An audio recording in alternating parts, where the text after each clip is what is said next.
এই মোমেন্টটা আপনি যদি বলেন যে ফর দ্য লাস্ট আপনার হাজবেন্ড বা তার ফ্যামিলি বা জনগণের জন্য কি বলার আছে? নীরব ভাই, আমার জনগণের কাছে আমি কি বলবো, আমার বাচ্চার একটা সুস্থ লাইফ আমি চাই। আসলে কি, আমি নিজে খুব টায়ার্ড হয়ে গেছি। আপনি বুঝতে পারতেছেন, 18 সাল থেকে আমি লড়াই করতে করতে এখন আমি অতিরিক্ত টায়ার্ড।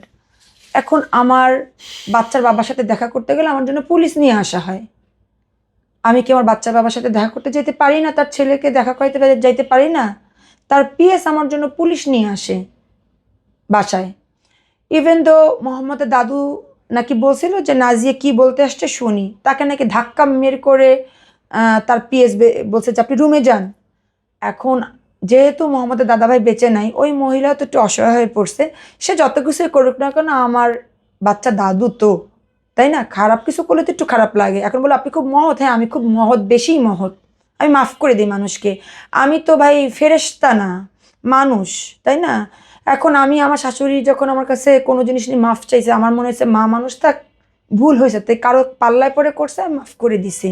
আমি তার মামলাগুলোও কিন্তু তুলে ফেলছি। আমি তার কাছেও কিন্তু 58 পয়সা দাবি করি নেই যে আপনার মামলাগুলো যে আপনি আমার এত মারছেন, মিথ্যা কারণে জেল খাটাইছেন 8টা দিন। আপনি জানেন আমি 8টা দিন কেমন করে ঘুমাইছি, কেমন করে থাকছি, শুধু আল্লাহর আমি জানি। ওই জায়গায় তারা পাগল হয়ে যাইতো। আমার ওই জায়গাটার ওই কষ্টটা আমি আপনারও বুঝাইতে পারবো না। ওই কষ্টটা আমার কি ভয়ানক একটা কষ্টের দিন গেছে, 8টা দিন। আমি মাফ করে দিছি।